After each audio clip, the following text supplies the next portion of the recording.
You can plant a watermelon up above my grave and let the juice sink through. You can plant a watermelon up above my grave, that's all I ask of you.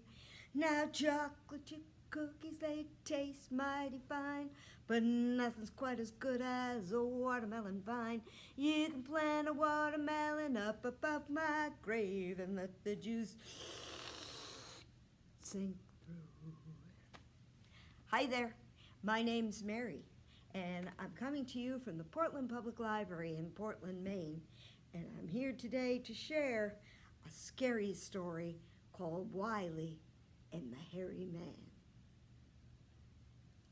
Now, a long time ago, Wiley and his mama lived in a little cabin near the Tombigbee River.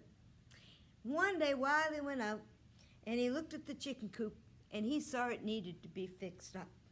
Well, in order to fix up the chicken coop, he was going to have to go off into the woods and find some bamboo shoots. So he went to get the axe, and then he told his mama what he was going to do. And she said, "Now, Wiley, bring the dogs with you, because if there's one thing the hairy man doesn't like, it's dogs." So Wiley said, "Yes, Mama." So he went out and he called the dogs, and he and the dogs went walking on down the path and into the woods. Well, they were walking along, and it wasn't too long before they came to some bamboo shoots that were perfect. And all of a sudden, wild pig went running by. Those two dogs took off after that pig. Well, Wiley, he couldn't see those dogs anymore, and he couldn't even hear them barking. But those bamboo shoots were perfect, so he took his axe, and he started to chop down those shoots. And he was chopping away, and it was kind of a hot day. And Wiley stopped to wipe his forehead, and when he opened his eyes, there was the hairy man walking right at him. Boy, was he ugly. He was hairy from the top of his head to the tips of his toes. He had a big black nose and moss growing in between his teeth. But the first thing Wiley noticed was that his feet looked like cow's hoofs. And if there was one thing Wiley knew, it was that a cow couldn't climb a tree. So Wiley climbed up that tree as fast as he could. And he looked down at that hairy man who was standing there, grinning up at him, holding his sack. "Hey there, Mr. Hairy Man, what you got there in that sack?" "My sack?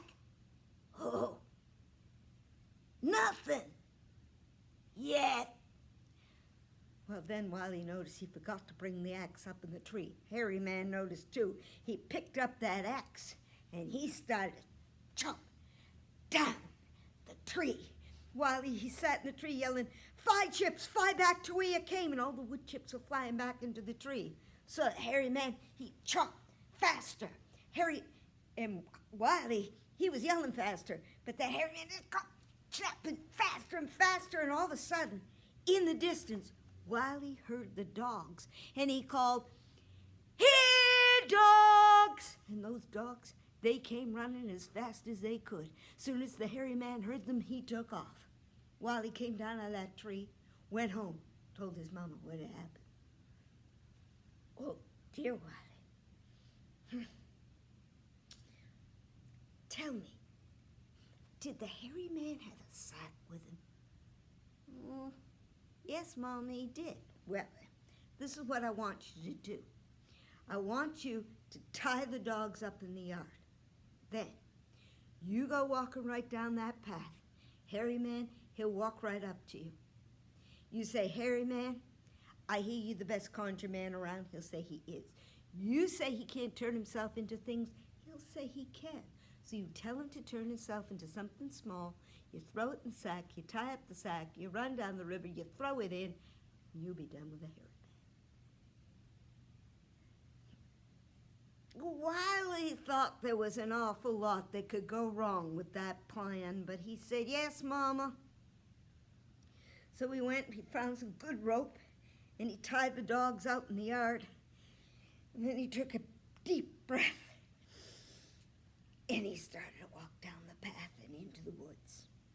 Well, he was walking along and looking up at those trees. And he was thinking I would rather be at the top of one of those trees than down here waiting for the hairy man. But he just kept walking until there he saw him. Hairy man walking right at him. He was grinning from ear to ear because he knew those dogs were tied up back home. He walked right up to Wiley, and Wiley, he said, "Hello, hello, hello, hello, hello, hello, hairy man." And that hairy man, he said, "Hello, Wiley.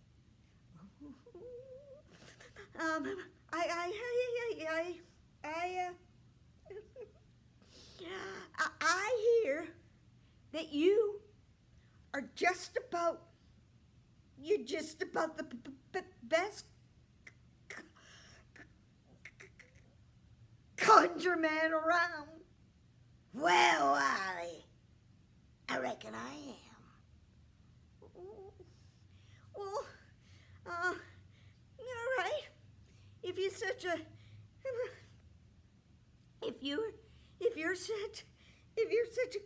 good conjure man, turn yourself into something big, like an alligator." One minute there was the hairy man. Next minute there was an alligator. I bet you can turn yourself into something big like a giraffe." That alligator turned itself around. There was a giraffe. "Well, anyone can turn themselves into something big, but I bet you can't turn yourself into something small like a possum." That giraffe turned its neck around. There was a possum. Wiley pounced on it, picked it up, threw it in the sack, tied up the sack, ran down the river, threw it in. Whew! That was a great plan my mama came up with. And he started to walk his way home. And he was walking along, and all of a sudden, he heard a branch snap behind him. So Wiley looked over his shoulder, and there was the hairy man walking right up behind him. Wiley climbed up his tree as fast as he could. He said, "Hairy man, how'd you get out of that sack?" "Well, Wiley, I turned myself into the wind and I blew myself out." "Oh, my mama didn't tell me what to do if this happened. Oh. Wiley, he sat there thinking, "Hey, Mr. Hairy Man, you did some real good tricks back there, turning yourself into things, but I bet you can't make things disappear." "Wiley, 'cause I can make things disappear. Look at the bird's nest." Wiley looked up. The bird's nest was gone. "Mm-hmm. Well, I didn't even know that bird's nest was there. I bet you can't make something disappear that I know's there." "Wiley, look at your shirt." Wiley looked down and his shirt was gone. "Well, Mr. Hairy Man, the rope around my pants, my mama conjured this rope. Nobody can make it disappear." "Bet I can." "Bet you can't." "Bet I can." "Bet you can't." "I bet I can make all the rope in this county disappear." "Bet you can't." Wiley held on to the tree with one hand and waited. And that hairy man, he puffed himself up, and he puffed, and he called, "All the rope in this county, disappear." Wiley held on with pants with the other hand. He called, "Here, dogs!" And those dogs came running through the yard as fast as they can. Now that rope was gone. That hairy man heard them. He took off. Wiley ran home, told his mama what had happened. "Oh, dear Wiley. if you fool a hairy man 3 times, he'll never bother you again.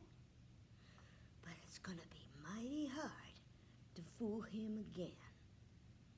So she sat down in the rocking chair to think. Well, Wiley, he was too nervous to just sit down and think. So he went out, he went in the barn, he got some old axe handles and old broom handles, and he put them in the windows so no one could open up the windows. Then he started a big fire in the fireplace so no one could be coming down the chimney. Then he found some old chain, and he chained one dog by the back porch, and he chained the other dog by the front porch. Then he walked all around the outside of the house. He walked all around the inside of the house. And then he went in to sit down and help his mama think. She said, now, Wiley, this is what I want you to do. Run out to the pigsty, pick up one little piglet, bring it in, put it in the bed, and put the comforter up over it. Wiley thought that was an awful thing to be asking for at a time like this, but he said, yes, Mama. And he ran out to the pigsty, and he picked up the piglet, he brought it in, he put it in the bedroom, right on the bed with the comforter right up over it. Then she said, all right, now, Wiley, what I want you to do is go up to the attic and wait. So Wiley, he went right up there, and he couldn't just sit. He started thinking about that hairy man. He thought, how's the hairy man going to find this house? How's he going to know? This is the very house in which I live. He doesn't know that. Oh, then it seemed to him that the wind was beginning to howl outside, and it was all making him nervous because the whole house was beginning to creak and groan. So he ran to the back of the house. There was a little chink in the wall. He peeked out through it. All of a sudden, this ugly creature came up out of the swamp, ran at the dog. Dog got excited, chased it off.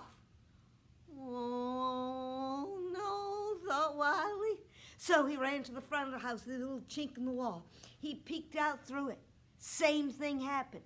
Ugly creature came up out of the swamp, ran at the dog. Dog got excited, chased it off. Oh, no, thought Wiley. Now the dogs are gone, and all of a sudden, he heard footsteps coming across the roof. And then that hairy man, he reached out, touched the chimney, and burnt his hand because of that fire Wiley started. So he jumped off the roof, marched on the porch, and he banged on the door. And Wiley's mother, she came to the door and she said, yes, Mr. Hairy Man, what can I do for you? Well, I want your young'un. She said, well, I'm sorry, but you can't have him. If you don't give me your young'un, I'll set your house on fire with lightning. Well, Mr. Hairy Man, I got plenty of sweet milk to put the fire out with. If you don't give me a young'un, I'll dry up your cow, I'll dry up your well, and I'll send 1,000,000 boll weevils to eat all your cotton. Mr. Hairy Man, that's a mighty mean thing to do. Yeah, well, I'm a mighty mean man. So Wiley's mama, she stood there thinking. She said, if I give you my young'un, do you promise you'll never bother me again? Promise, said that hairy man. All right, you go in that bedroom right over there, and you can have my young'un in that bed. Oh, that hairy man, he was so excited. He ran in the house, he ran in the bedroom, he threw back the comforter. There's nothing in this bed but a little piglet. Yeah, Mr. Hairy Man, but I never told you which young'un I give you. Oh, he was so mad. He stomped and fumed and carried on. Then he grabbed the piglet and he ran out of the house. Well, Wiley looked down from the attic. He said, Mama, is the hairy man gone? She said, yes, Wiley. And now that we've fooled him 3 times, he's never going to bother us again. And that's the story of Wiley and the Hairy Man.